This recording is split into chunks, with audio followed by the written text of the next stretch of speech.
Hello student, आज हम आपके लिए बहुत महत्वपूर्ण टॉपिक लेके आए हैं जो हमारे मैथ में एक छोटा सा ये इसका भागीदारी बहुत ज़्यादा है। परंतु दिखने में छोटा है लेकिन इसका भागीदारी बहुत ज़्यादा है। ये 9th 10th 8th ये सभी में आता है। ये इसका फार्मूला है। आज आपको इसका फार्मूला के बारे में हम बताने वाले हैं आप सभी को। और ये सभी क्लास में काम आते हैं। इनका फार्मूला हर क्लास में काम आता है। इस पे आप बहुत अच्छी तरह से समझिएगा। आज हम लोग का टॉपिक है जो पढ़ने के लिए वह है परिमाप के बारे में। हम लोग का टॉपिक है क्या है? परिमाप के बारे में। और परिमाप क्या है और परिमाप किसे कहते हैं, हम लोग ये दोनों के बारे में समझेंगे। और परिमाप में क्या क्या आता है, किस चीज का परिमाप किया जाता है, उस चीज के बारे में हम लोग आज समझेंगे।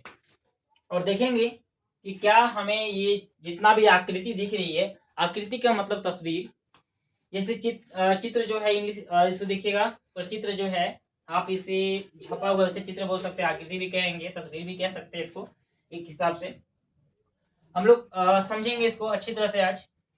तो हम लोग को बोला गया है कि परिमाप, सबसे पहले समझिए परिमाप कहते किसके हैं। तो बोला गया है किसी बंद आकृति की चारों ओर एक चक्कर लगाने में तय की गई दूरी को परिमाप कहते हैं। अब किसी बंद आकृति को, बंद मतलब देखिए ये पूरा बक्सा बंद है, ये पूरा बंद है। अब बोला गया है कि किसी बंद आकृति में चारों ओर एक चक्कर लगाने पर, एक चक्कर का मतलब क्या कि मैंने अगर यहाँ से स्टार्ट किया और मैं ऐसे घूमते घूमते यहाँ से ऐसे घूमते घूमते घूमते घूमते अगर मैं यहाँ पे पहुंचा, इसको क्या बोलेंगे? एक चक्कर। इसमें क्या बोलेंगे? एक चक्कर बोलेंगे इसको। तो एक चक्कर लगाने में जो दूरी बताए हम लोग उसे परिमाप कहते हैं। अब दूरी, अब हम लोग के पता करने के लिए इसमें एक फॉर्मूला है कि किसी अगर चार भुजा वाले चतुर्भुज को कैसे उसका आयत का परिमाप, अब चार भुजा का परिमाप कर इसका लंबाई और चौड़ाई पता चले उसे आयत कहते हैं। ये हम लोग का आयतकार में है, आयताकार बोल सकते हैं इसको। अब देखेंगे इसका कि परिमाप बोला है तो परिमाप का होता है फॉर्मूला आयत का, आयत की परिमाप बराबर। आयत के परिमाप को आज हम लोग फॉर्मूला बनाने ही आपको बता रहे हैं और ये आपको राह चलते ही याद हो जाएगा। बहुत सिंपल है, आप एकदम एक साधारण है, आपको एकदम समझना है आपको इस चीज को। तो आयत की परिमाप क्या बोला है कि चारों भुजाओं का योग। अरे योग मतलब क्या होता है? तो योग मतलब हम लोग पढ़े कि योग को जोड़ कहा जाता है। योग मतलब यानी जोड़, क्या बोलते हैं उसको? जोड़ बोलते हैं। और जोड़ का चिन्ह प्लस होता है। तो बोला चारों भुजाओं का योग करना है। तो चारों भुजाओं का योग क्या क्या भुजा है भैया? तो देखिए यहां से यहाँ की दूरी क्या बोले हम लोग? लंबाई। लंबाई को एल से देखा है और यहाँ से यहाँ की दूरी को चौड़ाई माने हैं और इसको हम लोग बी से किए हैं और बी से किए हैं। तो ऊपर भी, नीचे भी लंबाई तो ऊपर भी लंबाई, इधर चौड़ाई तो इधर भी चौड़ाई, दोनों बगल चौड़ाई है, लंबाई भी दोनों बगल है। तो बोला है इन लोगों का हम लोग का योग करना है। तो हम लोग चलते हैं कि चारों भुजाओं का योग करते हैं। भुजाओं का योग करेंगे तो सबसे पहले अगर हम लोग एल और बी, यहाँ हम लोग क्या लेते हैं? इसको यहाँ से एल लेते हैं, आ जाएगा एल प्लस, फिर क्या आएगा? बी, फिर रखेंगे, फिर प्लस, फिर क्या आएगा? एल प्लस, फिर क्या आएगा? बी। हम लोग एक चक्कर लगा दिए। अब क्या करें? लोग जोड़ेंगे। तो एल और एल को जोड़ेंगे। एक एल यहाँ पे है, एक एल यहाँ पे है, कितने हो जाएंगे? 2l। कितने हो जाएंगे? 2l। अब बी, समान पद वालों को जोड़ सकते हैं, असमान पद वालों को नहीं जोड़ सकते हैं, ध्यान रखिएगा।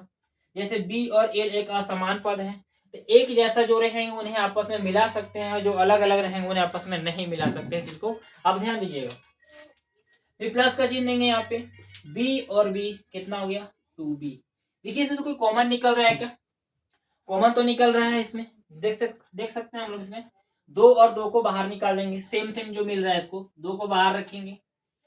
अब यहाँ क्या बन जाएगा? L plus B. तो हम लोग क्या हो गया? हम लोग कह सकते हैं कि आयत की परिमाप बराबर, आयत की परिमाप बराबर हम लोग यहाँ लिख सकते हैं अपने कॉपी पर की आयत की परिमाप बराबर 2 इंटू एल प्लस बी होता है। और हम लोग कैसे याद करेंगे? हम लोग ये याद करेंगे कि लंबाई भी दो चौड़ाई भी दो।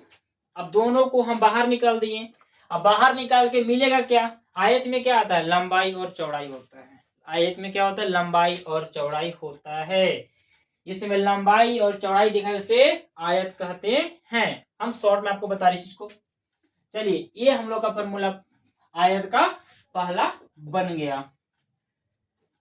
अब हम लोग का बनता है दूसरा। दूसरा देखिएगा, ध्यान दीजिएगा। बोला है वर्ग की परिमाप। वर्ग किसे कहते हैं? जिस चतुर्भुज के चारों भुजा बराबर हो उसे वर्ग कहा जाता है। हम लोग देखिए, इसमें चारों भुजा बराबर है, देखिए सेम है, ऊपर नीचे सब सेम है। इसका चारों भुजा, भुजा कौन है? ये यहाँ से ये भुजा है, ये भी भुजा है, ये भुजा है, ये भुजा है। ये क्या है? देखिए लिखिए यहाँ पे क्या है, इसको भुजा है। चारों भुजाओं का योग देखिए, और इसमें भी सेम है। वर्ग की परिमाप, परिमाप जब भी बोलेगा आप क्या कीजिएगा? जोड़ दीजिएगा उसे। जब भी परिमाप में जोड़ दीजिएगा, क्षेत्रफल में गुणा किया जाता है, ध्यान रखिएगा। परिमाप में क्या करेंगे हम लोग? जोड़ेंगे।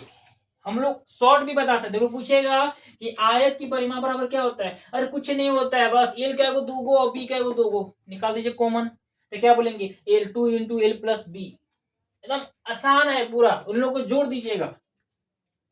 अब क्या करेंगे यहाँ पे? हम लोग को चलना है वर्ग की परिमाप। तो वर्ग की परिमाप बराबर चारों भुजाओं का योग। सेम एक प्रकार, तो चारों भुजा इसमें क्या है? सबका वैल्यू एक है। देखिए यहाँ से यहाँ की दूरी सेम है, यहाँ भी 5 तो यहाँ भी 5, यहाँ भी 5, यहाँ भी 5। इसका चारों भुजाओं का देखिए, यहाँ पे चारों भुजाओं का योग करना है हमें। तो हम बस समझाने के लिए संख्या को बैठाए आपको कि सबका वैल्यू एक है, मतलब इधर के चारों भुजाओं का वैल्यू जो है बराबर होनी चाहिए। जिस चारों भुजाओं का वैल्यू बराबर है उसे वर्ग कहते हैं, ध्यान रखिएगा। अब रखते हैं कि चारों भुजाओं का योग। तो क्या रखेंगे यहाँ पे? ए प्लस ए प्लस ए प्लस ए। देखिए यहाँ पे बोला गया है 1 2 3 4, 1 2 3 4। अब रखेंगे, जोड़ेंगे 1 2 3 4। यहाँ पे ये करते हैं, क्या हो जाएगा? 4a। क्या हो गया हम लोग का? 4a। हम लोग तो बन गया। बहुत आसान है आपके लिए, बहुत आसान पूरा। देखिए इसको आप समझ सकते हैं इसे, बस थोड़ा टाइम दीजिए इस चीज को। और नहीं समझ में कमेंट में लिख के बताइए सर, और डिफाइन कीजिए, हम आपको तोड़ के बताएंगे। अभी आपको हम थोड़ी थोड़ी डाल रहे हैं करके, आप इसको कमेंट में बताइएगा। नहीं समझ में आपको आएगा तो क्या करेंगे? 1 2 3 4। कोई पूछा वर्ग की परिमाप बताओ, और ये चारों भुजा बराबर है। 1 2 3 4 गिन दिया। अच्छा 4 हुआ, 4a 4a उसको बोल सकते हैं हम लोग। चलिए यहाँ लिख सकते हैं हम लोग कि वर्ग की परिमाप बराबर होता है 4a। क्या होता है? 4a। हम लोग का ये दूसरा नंबर हो गया कंप्लीट।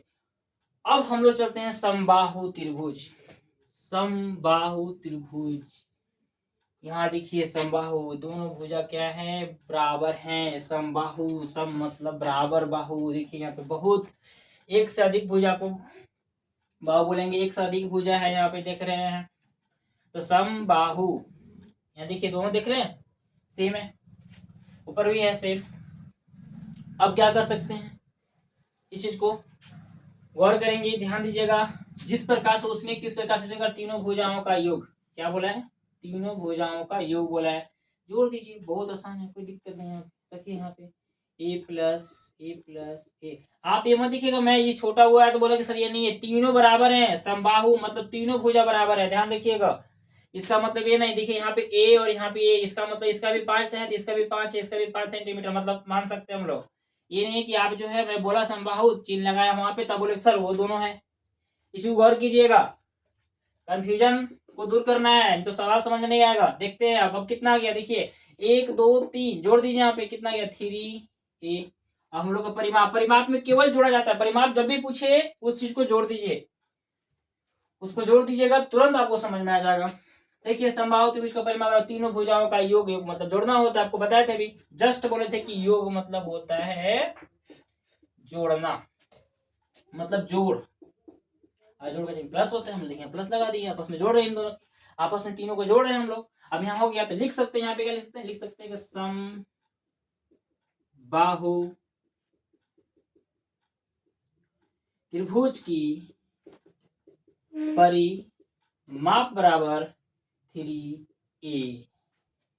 समबाहु, सम मतलब बराबर, बाहु देखिए एक से अधिक भुजा को बोलेंगे, एक से अधिक भुजा उसको बाहु बोल सकते हैं।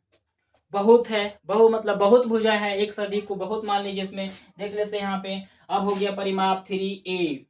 अब चलते हैं हम लोग विषमबाहु त्रिभुज का परिमाप। इसमें भी क्या है, तीनों भुजाओं का योग।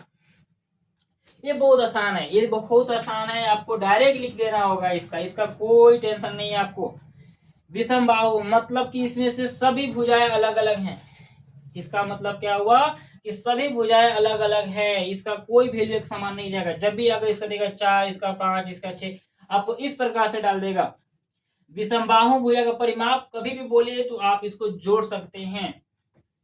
ध्यान रखिए, विषमबाहु त्रिभुज की परिमाप कि तीनों भुजाओं का योग। आज हम अब इस फॉर्मूला को बता रहे हैं, कल इसके ऊपर मैं सवाल बनाकर बताऊंगा। कमेंट में बताइए, अगले वीडियो पार्ट 2 में मैं इसको बताऊंगा।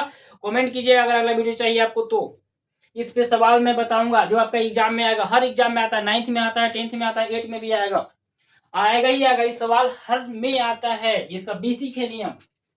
कमेंट में कीजिए, मैं पार्ट 2 में इसको डालूंगा, इस पर सवाल डालूंगा। अभी मैं बनाने बता रहा हूँ, फिर आपको इस पर सवाल बताऊंगा कैसे कैसे सवाल बनेगा। आज देखते हैं कि तीनों भुजाओं का योग क्या करना है, जोड़ देना है।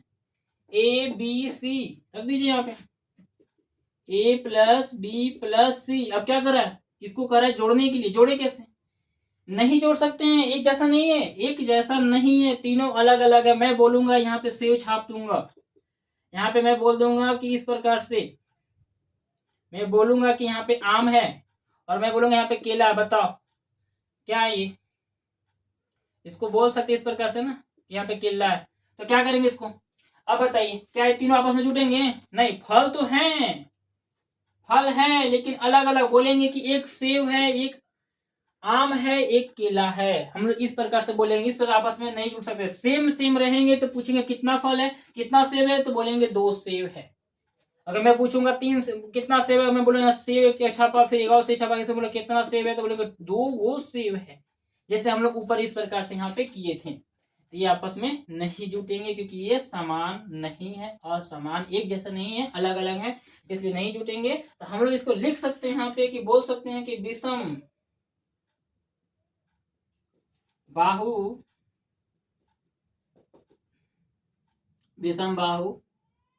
त्रिभुज का परिमाप बराबर ए प्लस बी प्लस सी होता है। समझ में आ गया आप लोगों को? आपके लिए अच्छे अच्छे वीडियो लेके और आएंगे। आप बस मेरे चैनल सब्सक्राइब कीजिएगा, और वीडियो आपको चाहिए तो। और आप मुझे कमेंट करके बताइए मेरा वीडियो कैसा लगा आपको। अगर अच्छा लगे तो लाइक कीजिए, सब्सक्राइब कीजिए और शेयर भी कीजिए, लोगों का मदद हो जाए, पढ़ने वाले विद्यार्थी लोग के, जो भी कुछ भी हो। समझ गए? Thank you all of you student.